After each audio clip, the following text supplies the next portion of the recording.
Assalamualaikum warahmatullahi wabarakatuh. Halo anak solih, ketemu lagi nih. Alhamdulillah masih diberi kesempatan untuk membuat konten video lagi. Terima kasih kepada 125 subscribers. Tanpa kalian kayaknya kurang semangat nih bikin konten. Sekarang kita lanjutkan lagi ya pembahasan kita tentang puisi. Sebelumnya kita udah bahas tentang pengertiannya, ciri-cirinya, dan beberapa istilah yang ada dalam puisi ya. Terus kita juga udah bahas bagaimana ya cara memahami, menjelaskan, dan menceritakan isi puisi. Dan hari ini kita akan membahas tentang cara mendeklamasikan puisi. Mendeklamasikan itu apa ya? Mendeklamasikan puisi berarti membacakan puisi yang disertai dengan gerak dan mimik yang sesuai. Gerak itu disebut juga gesture dan mimik itu disebut juga ekspresi.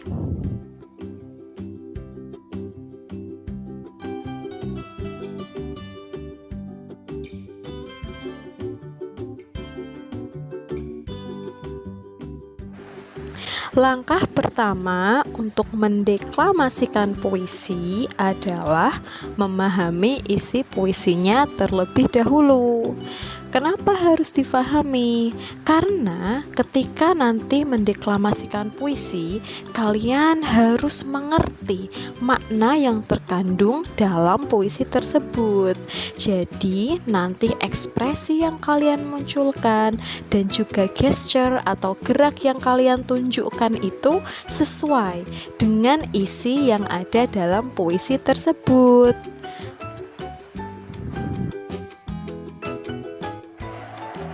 Langkah yang kedua adalah memberikan tanda jeda yang sesuai. Puisi yang akan kalian deklamasikan pasti ada dalam secari kertas kan? Atau kalian menuliskannya di dalam buku?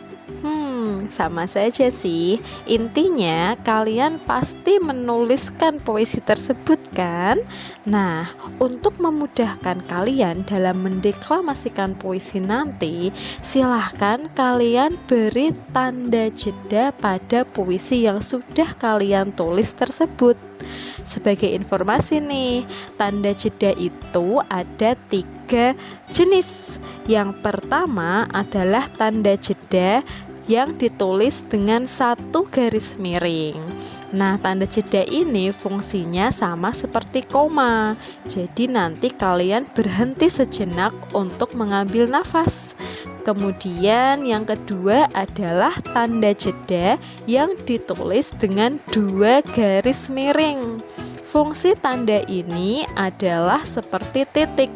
Jadi kalian akan berhenti dengan waktu yang lebih lama sedikit dibandingkan dengan tanda jeda yang hanya 1 garis miring.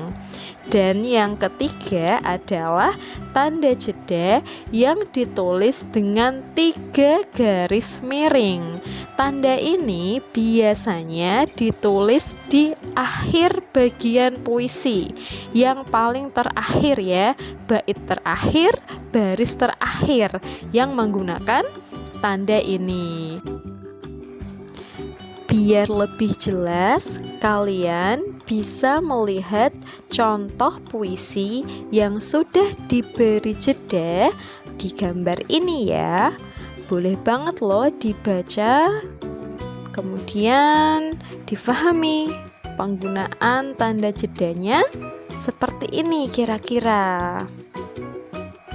Oke, setelah sudah paham dan lebih jelas tentunya, kita melangkah ke langkah yang ketiga, yaitu memperhatikan intonasi, tempo, irama, serta pelafalan ketika mendeklamasikan puisi. Kita akan bahas satu persatu ya, karena poin ini penting penting sekali. Jadi, kalian harus punya perencanaan yang detail. Kapan harus menentukan intonasi, tempo, irama, dan pelafalan yang tepat pada puisi kalian. Yang pertama adalah intonasi. Apa ya intonasi itu? Intonasi adalah tinggi rendahnya nada. Saat mendeklamasikan puisi, kita harus menyesuaikan intonasi dengan makna puisinya. Apakah kata-kata dalam bait puisi harus dibaca dengan intonasi yang rendah atau intonasi yang tinggi? Seperti itu. Kemudian yang kedua tadi ada apa? Tempo. Tempo itu adalah cepat lambatnya pengucapan kata-kata. Nah, tempo ini masih berhubungan dengan jeda puisi ya, tapi lebih ke kata-katanya. Jadi dalam puisi pasti ada kan kata yang perlu diucapkan dengan lebih lambat dari kata-kata yang lain, atau lebih cepat dengan penuh semangat misalnya. Nah, itu nanti bisa kalian lihat di puisi kalian masing-masing ya. Perhatikan temponya. Kemudian tadi yang ketiga ada irama. Irama adalah panjang pendek bunyi serta kemerduan bunyi ketika kita membacakan puisi. Kesannya seperti menyanyi ya, tapi ya memang seperti itulah, karena mendeklamasikan puisi itu juga memberikan kesan menarik pada pendengarnya. Jadi panjang pendek bunyi yang terucap juga harus diperhatikan. Kemudian yang terakhir tadi apa? Pelafalan. Pelafalan itu adalah cara seseorang mengucapkan bunyi bahasanya. Pelafalan berkaitan dengan kejelasan suara saat kita membacakan huruf per hurufnya atau kata per katanya. Pastikan orang yang mendengar pembacaan puisi kalian itu mengerti kata yang kalian ucapkan dengan jelas. Jangan sampai mereka salah memaknai puisinya hanya karena kata yang kalian ucapkan kurang jelas. Keempat unsur tadi akan sangat berpengaruh pada pembawaan deklamasi puisi kalian. Apalagi ditambah dengan langkah yang terakhir, yaitu memperhatikan mimik wajah. Seperti yang sudah tadi diucapkan di awal ya, mimik itu apa? Nama lainnya ekspresi. Nah, lengkapnya mimik itu berarti peniruan dengan gerak-gerik anggota badan dan raut muka. Jadi ini perpaduan antara ekspresi dan gesture ya. Selain mengekspresikan dengan raut muka yang sesuai, kalian juga harus menunjukkan gerak-gerik tangan, badan yang sesuai juga, sesuai dengan isi puisi yang akan kalian bacakan. Oke, gimana nih? Teori-teori saja kayaknya kurang afdol nih kalau nggak dikasih contoh ya kan?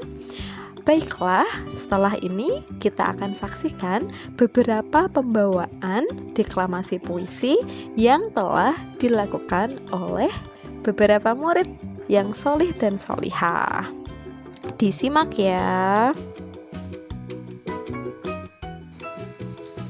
Assalamualaikum warahmatullahi wabarakatuh.